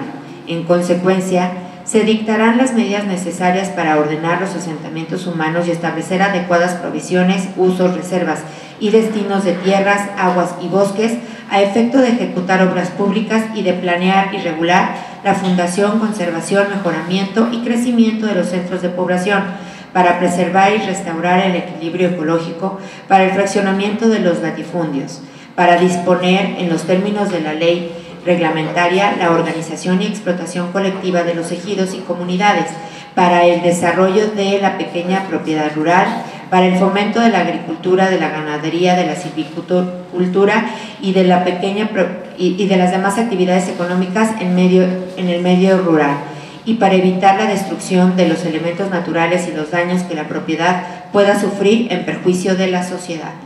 Muy bien. Bueno, ya vimos que el artículo 27 en sus párrafos segundo y tercero nos lleva a la conclusión de que el derecho de propiedad, la propiedad privada que se refiere al 27, no es absoluta, sino en un momento dado que puede ser objeto de expropiación o puede ser objeto en un momento dado de limitación o restricciones a través de las modalidades que dicte el interés público. Ahora, las expropiaciones, como sabemos, la expropiación es una forma de adquisición de derecho público, es decir, una forma de adquisición que tiene el Estado. No en todos los países existe expropiación. Hay estados que tienen que comprar a través de las vías de derecho privado a los particulares su propiedad. Pero en México no es así, existe la expropiación. Más aún, no solamente la expropiación, también existe restricción a este derecho de propiedad vía estas modalidades. Quiero mencionar en 2 minutos un debate que se dio en los años 70 durante el gobierno también del presidente Echeverría y resurgió un poco durante el gobierno del presidente López Portillo sobre la correcta interpretación que se hacía o que se debía hacer de este artículo, de este tercer párrafo del 27 constitucional en relación con estas modalidades que dictar el interés público. Se empezó a acostumbrar a que el Ejecutivo dictara reglamentos o decretos donde señalaba que ciertas acciones de Estado eran de interés general o de interés social o de orden público y que por lo tanto se podía afectar la propiedad privada. Y se señalaba en aquel entonces que este tercer párrafo en ninguna manera de forma categórica decía que ese interés público debería estar definido en ley y que por lo tanto pues el Ejecutivo lo podría hacer vía un decreto o vía un reglamento. La conclusión que en aquel entonces, ese era el argumento que tenía el Estado. La conclusión que tuvieron los juristas que interpretaban este artículo y con los que coincido, era muy claro. Dice, si vemos, el artículo es cierto que no habla de una ley en forma específica, en un sentido formal y material, pero está hablando de nación en un momento dado y está hablando de interés público. Y la nación nunca es representada por el Ejecutivo Federal, es representada siempre por el órgano que en un momento dado que contiene el elemento popular, y el elemento popular es el Congreso de la Unión. Entonces siempre se debe entender que estas modalidades que dicte el interés público tienen que estar contenidos en un acto que sea formal y materialmente legislativo. es decir, que emane del Congreso. El único que puede determinar si existe una causa o no de interés público en un momento dado es el Congreso de la Unión, o desde luego los congresos de los estados o las diputaciones estatales en un momento dado, a través en un momento dado de una ley, vuelvo a repetir, en un sentido formal y material. Y tan esa era la lógica, vino a confirmarlo la Suprema Corte de Justicia, afortunadamente, que en la propia ley de expropiación, en su artículo primero, expedida durante el gobierno del presidente Lázaro Cárdenas, en un momento dado, era claro que las causas de utilidad pública o las causas de interés social solamente podían estar definidas en ley y no podían ser definidas en un momento dado por el Ejecutivo Federal a través de un reglamento o decreto.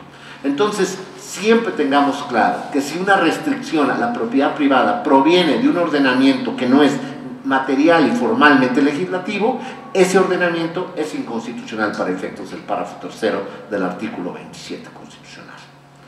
Bueno, pues con eso doy por concluida hasta aquí la exposición del 27 constitucional. ¿Preguntas o dudas antes de continuar?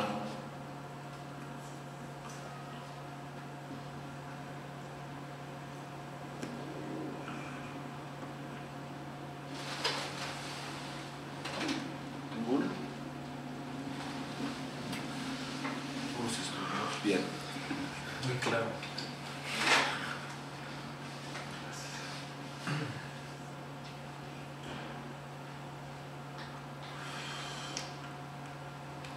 Muchas gracias.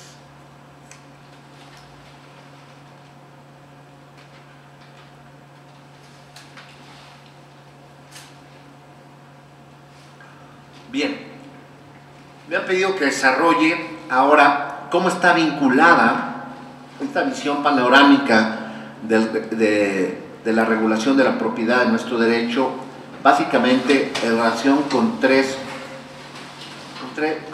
dos ordenamientos y con una institución, que es la Ley General de Bienes Nacionales y la Ley Federal sobre Monumentos y Zonas Arqueológicas, Artísticas e Históricas. Bien, y también el Registro Público de la Propiedad Federal. Bien, en relación con el primero, a ver, ya resulta claro que el Estado, por lo que dice el artículo 27, sobre todo párrafo cuarto y quinto, va en un momento dado a tener un derecho de propiedad propio sobre ciertos bienes específicos. Ya lo vimos párrafo cuarto, párrafo quinto de la Constitución. Entonces, es más que entendible que el Estado también tenga una ley que establezca el régimen jurídico de esos bienes que va a poseer el Estado, bienes que van a ser muebles e inmuebles, ¿de acuerdo? Entonces, va en un momento dado a tener una ley propia. Si no existiera en ese párrafo cuarto o quinto, si no hubiera ese régimen, si tuviéramos un régimen de propiedad absoluta, de propiedad privada absoluta, no relativa, bueno, pues no habría una Ley General de Bienes Nacionales, tendríamos un Código Civil Federal, y ese Código Civil que se aplica para los particulares se aplicaría para los estados si no había formas de adquisición de derecho público por parte del Estado. Pero como todo eso sí existe, entonces el Estado decide expedir una ley que regule en un momento dado la forma en cómo va a adquirir sus bienes, cómo los va a transmitir, cómo los va a conservar, es decir, y establezca todo un régimen de derecho público sobre los mismos, ¿de acuerdo? Y entonces es importante que los abogados en este país lo conozcan, porque en los negocios cada vez más frecuentes que hacen los particulares con los estados, pues esa es una ley de aplicación obligada o de comprensión obligada para poder dar una asesoría jurídica correcta en un momento dado, ¿de acuerdo? Y máxime cuando se trata de una ley de derecho público que por su propia naturaleza tiene a prevalecer sobre disposiciones de orden privado y que a la hora de que existe un conflicto es una norma que va a tener una preeminencia sobre el derecho privado a la hora de que se juzgue en un momento dado una controversia. Entonces, ¿y cómo se llama esa ley? Bueno, pues se llama Ley General de Bienes Nacionales.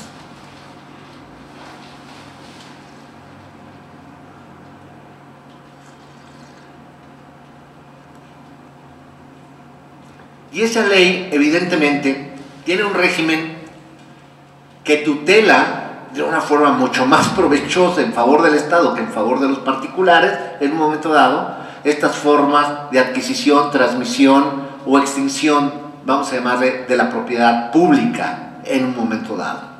Además, pensemos, es una ley, vuelvo a repetir, de una alta aplicación.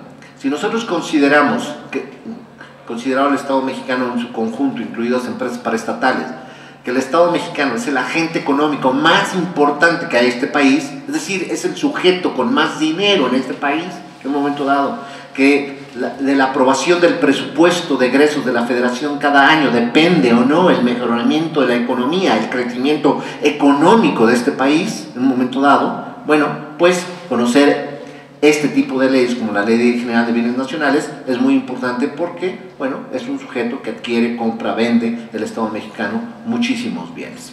Entonces, esta ley, entonces, ¿qué va a regular? Va a regular todos los muebles e inmuebles que sean propiedad en un momento del Estado mexicano en el entendido como Estado federal. Entendido como Estado federal, es decir, que en un momento dado adquiera el gobierno federal en nombre o vende el gobierno federal o transmite el gobierno federal en nombre en un momento dado del Estado mexicano. Y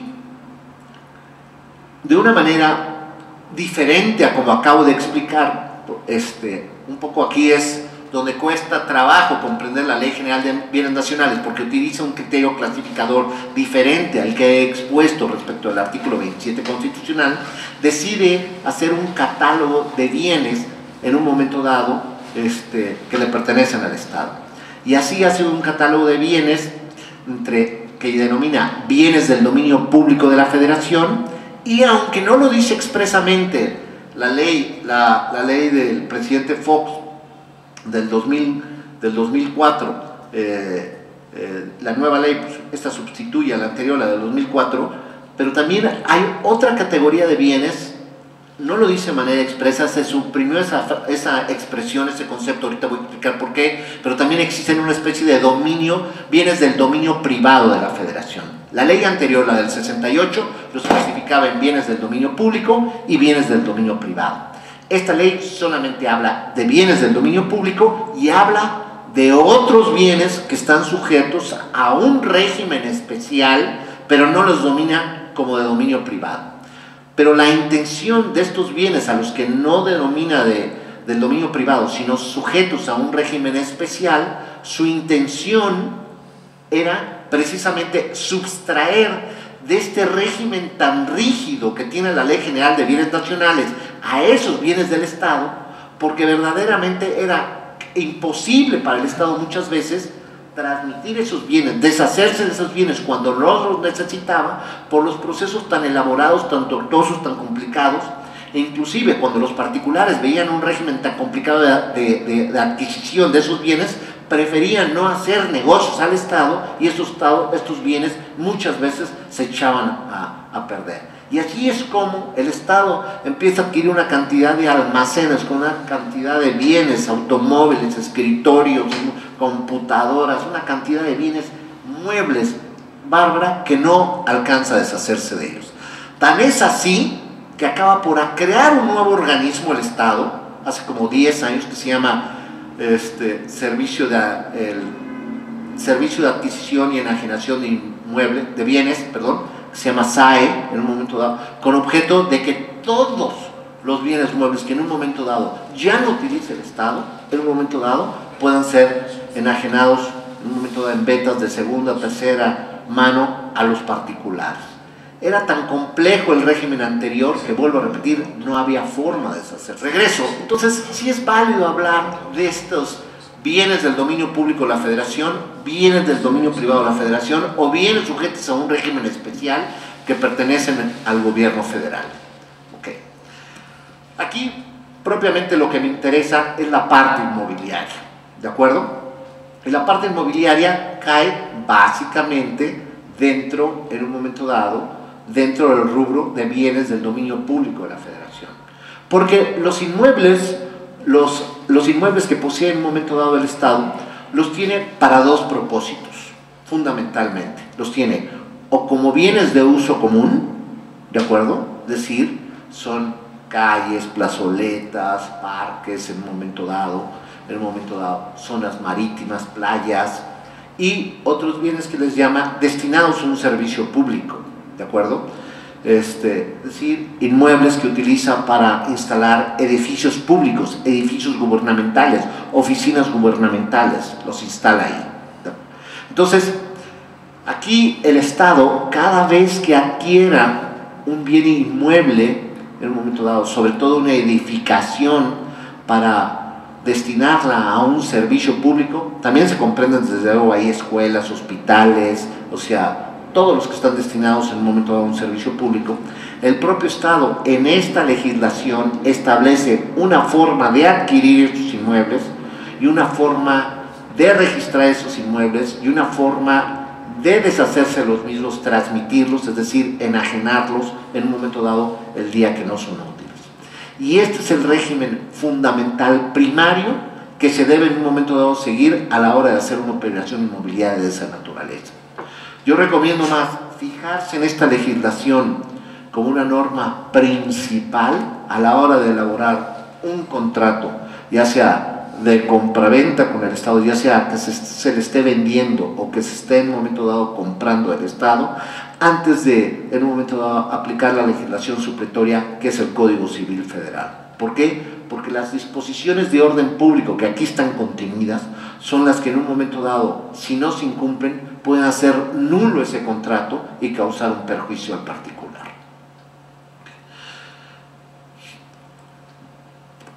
Las formas de adquirir que tiene el Estado, pero esa es otra temática, son formas de adquirir ya sea mediante licitación pública o invitaciones restringidas o adjudicación directa. Eso está en otra legislación, también es muy importante comprenderla, pero no habla propiamente del régimen inmobiliario, sino habla de la forma en cómo se adquiere o en un momento dado o se enajenan ese tipo de activos.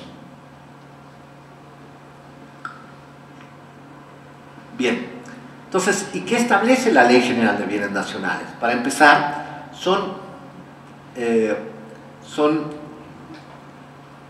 a un momento dado reglas básicas. Por ejemplo, la adquisición de un inmueble por parte del Estado tiene que constar en un instrumento público. ¿Qué tipo de instrumento público? Tiene que ser una escritura tirada ante quién, ante un notario público.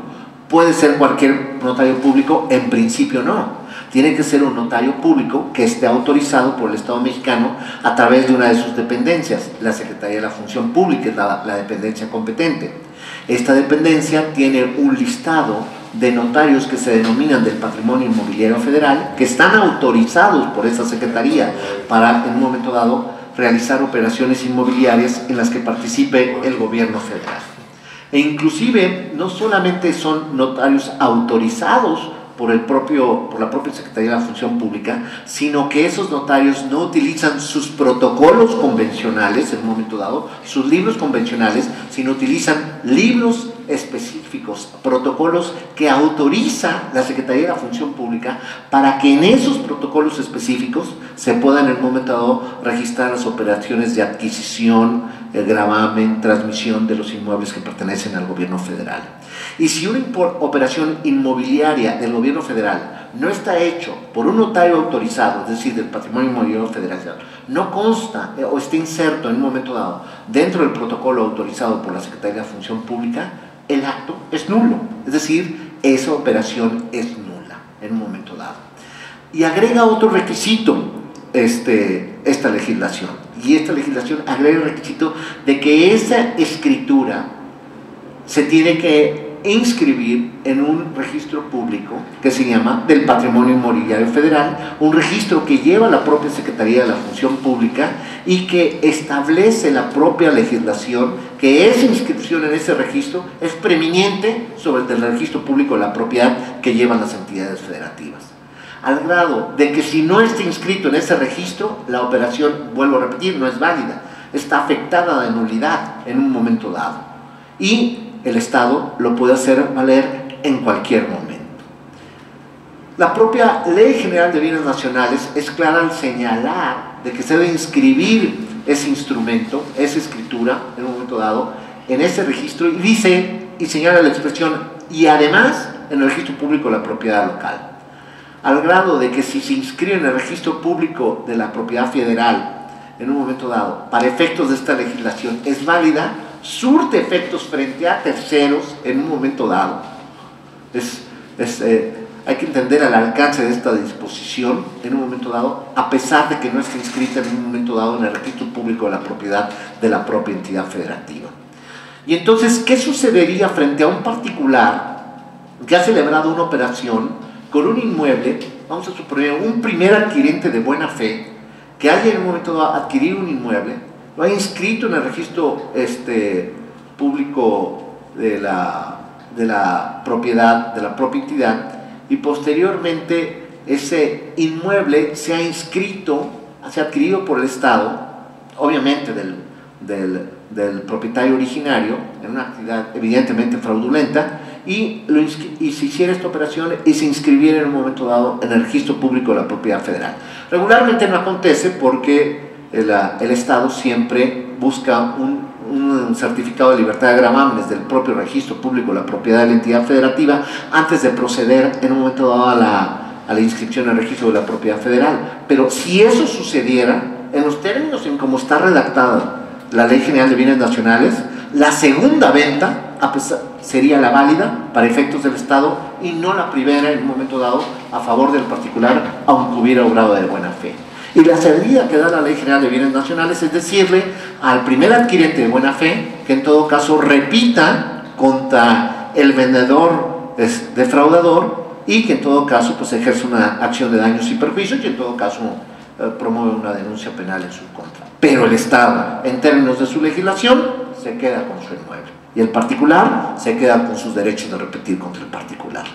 Ese es, digamos, el impacto que tiene esta legislación. Ahora, sucede en la práctica, yo he visto algunos casos complicados, pero no del ejemplo como el que les acabo de exponer. ¿Por qué? Porque regularmente el Estado, antes de adquirir un inmueble, por conducto del notario del Patrimonio Inmobiliario Federal, en un momento dado, lo que hace es pedir un certificado de libertad de gravámenes al registro público de la entidad federativa y ya después proceder con todo el trámite. Y se le empiezan a dar una serie de avisos preventivos para tener el folio del propio registro público de la entidad bloqueado hasta en tanto no se perfecciona la operación y se inscribe en el registro público de la propiedad inmobiliaria federal. Entonces, esto es para mí lo relevante que hay, de lo que hay que hablar en relación con las operaciones inmobiliarias que realiza el Estado mexicano. Desde luego hay muchísimas más disposiciones contenidas en la Ley General de Bienes Nacionales. No sería posible en un curso de 2 horas explicar toda la ley, requeriría cuando menos 10 o 15 horas analizar en detalle toda la ley. Es un curso muy interesante el que tiene que ver con la Ley General de Bienes Nacionales. Sé que en algunas instituciones como el Colegio de Notarios llegan a explicar muy extensamente también esta ley, muy interesante, pero vuelvo a repetir, por mucho rebasa el tiempo que tengo asignado para hablar con detalle. Pero esto es para mí la parte más importante. Ahora, quiero hacer un resumen breve sobre esta ley antes de pasar en un momento dado a la ley federal sobre monumentos y zonas arqueológicas. ¿Qué regula la Ley General de Bienes Nacionales? La forma de adquirir en un momento dado, la forma de adquirir, de transmitir en un momento dado y de extinguir los derechos reales en un momento dado sobre inmuebles y en un momento, evidentemente, la adquisición, transmisión en un momento dado o enajenación de los inmuebles que en un momento dado adquiera el gobierno federal. Muy importante conocer este régimen jurídico para evitar el día de mañana hacer contratos que puedan ser atacados de nulidad. Por ejemplo, una de las reglas específicas que se marca en esa ley es que el Estado regularmente enajena únicamente de contado. Digamos, son fórmulas que tiene el Estado y que hay que tener muy claramente, en un momento dado, no se vaya en un momento dado a adquirir un inmueble, decir que lo estamos adquiriendo a plazo, alguien demandar después de la nulidad y el Estado es bastante simpático a la hora que le toca restituir o devolverle dinero a los particulares. Cuesta a veces un poco de trabajo recuperar esos recursos por parte del Estado. Entonces hay muchas reglas, vuelvo a repetir, que modifican la liberalidad de un código civil como el federal. Acabo con lo siguiente. La ley supletoria de todas estas operaciones, vuelvo a repetir, la legislación supletoria de la Ley General de Bienes Nacionales para todo este tipo de operaciones es el Código Civil Federal. Mucho se ha cuestionado si es válido que exista o no un Código Civil Federal. Se dice que la materia inmobiliaria, en términos del artículo 121, párrafo segundo, fracción segunda, perdón, de nuestra Constitución, el principio del ex rei cite, establece que constitucionalmente los inmuebles solamente pueden ser regulados por legislaciones locales, civiles. Mi respuesta es, eso es incorrecto. Los inmuebles, desde luego, de particulares, solamente pueden ser regidos por legislaciones civiles expedidas por los congresos estatales. Pero si se trata de un inmueble que adquiera en un momento dado el gobierno federal, puede haber una ley como la General de Bienes Nacionales que regule sus procesos de adquisición y puede haber una legislación supletoria como el Código Civil Federal en un momento dado.